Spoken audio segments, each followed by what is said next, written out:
Hey, feeling good, like I should. When in dark, I walk around the neighborhood, feeling blessed. Alrighty, let's take a look at our homework. It's the closure homework, problems 134 through 137. So taking a look at this diagram gives us a model for what it would look like if we were solving equations. So it's kind of integrating Cecil on the tightrope kind of an idea with algebraic reasoning. We know that this step is 1 foot, this is 5 feet, this is 1 foot, this is 4 feet, but M represents a leap that we don't know the distance of right away. And so we could plug in some numbers and do some guess and check, or we could do something along these lines. We could say, what if we took, oh, stop it, we don't want that. We want this right there. If we took M plus 1 plus 5 plus 1 is 7, that has to be equal to 2m's plus 4, right? We know they're equal because they have the same starting point and the same ending point. So the length of each one of those tight ropes has to be the same, so they're equal to each other. So that would be 2m's plus 4.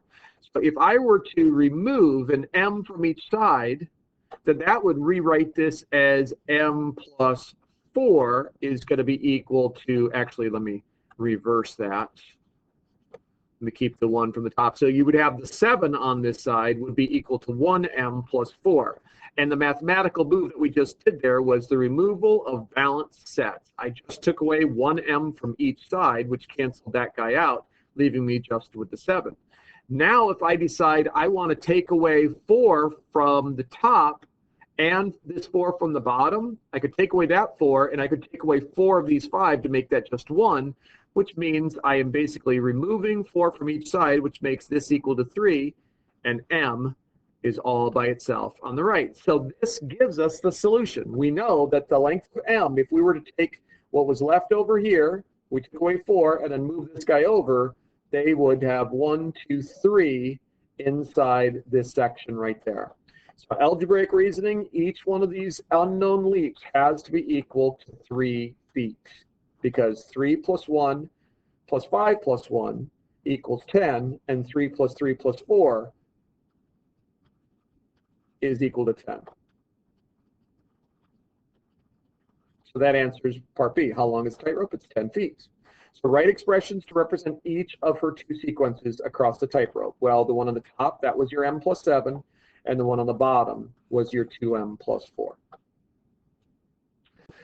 Complete each portion web for each representation of the rational number shown below. So 70 hundredths is the same as 7 tenths. If you were to do the division, 70 divided by 100 or 7 divided by 10 gives you 7 tenths in decimal form, which I guess you could pretty much go from here to here because that's a nice denominator.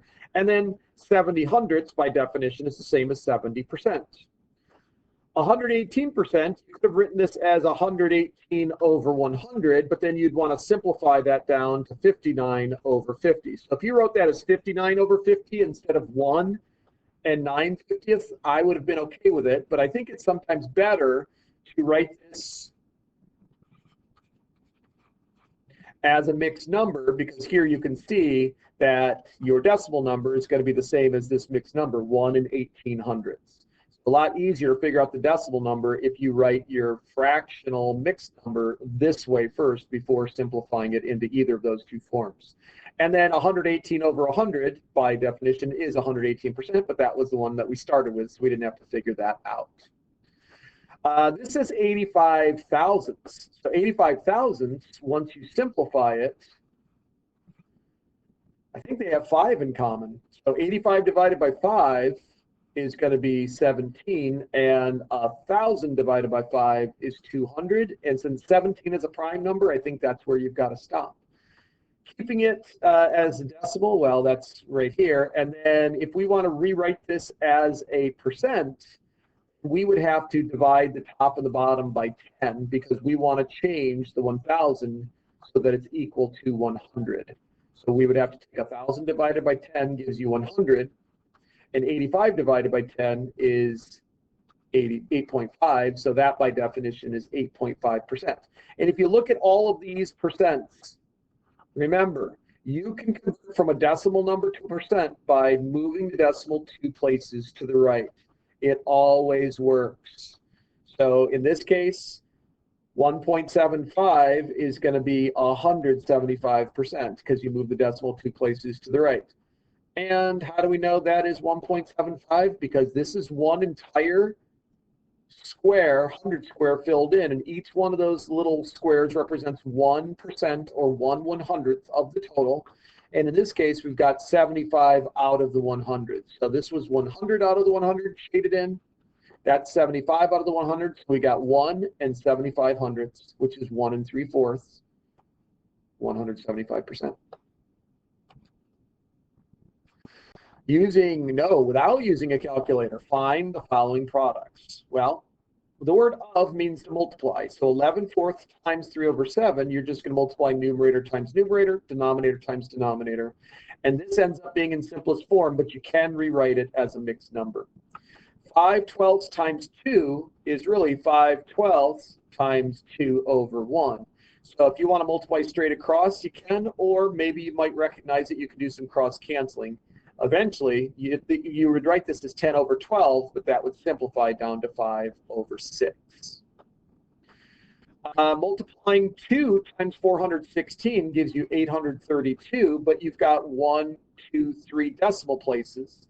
So we have to put in the 3 decimal places and then put a placeholder in the ones place, put a 0 in there. So we know that this is a decimal number. I'm not sure if I've said this before, but this is one of my pet peeves. It's people who do not write a 0 in the ones place. To me, that looks like negative 832 because you got sloppy with the decimal point. If I put a 0 there, I'll know you mean that's a decimal point, and I won't make the mistake of thinking you were trying to make that a negative number. So the 0 in the ones place is an important placeholder. Please make sure that you always write that in. And then when we're multiplying mixed numbers together, remember, you can't just multiply the whole numbers and then the fraction parts. That does not work. You have to change these to fractions. So once you've got them written in fraction form, then you multiply straight across, and it turns out nothing will cancel here. So 88/15 is the final answer, or write it in mixed number form. And that's, as an estimate, that makes sense because 4 times 1 is 4, but you've got that fraction and that fraction, which is going to make it more than 4, but just a little bit more than 4. And now doing the division.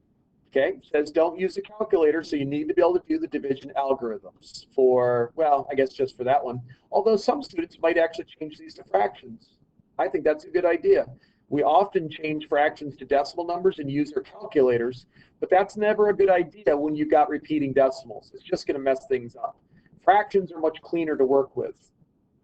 And once you understand how they work, sometimes they're easier too. So 3/7 divided by 2/3 is the same as 3/7 times 3/2, and that's how you get your 9/14.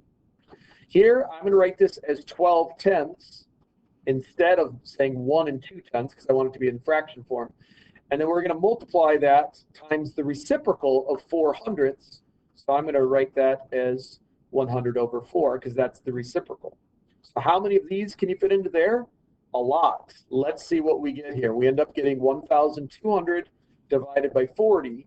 And 1,200 divided by 40 is the same as 120 divided by 4, which is 30. Now, had you cross-canceled, you could have changed that to a 1 and this a 10. Change that to a 1, change that to a 3, and you also get 30.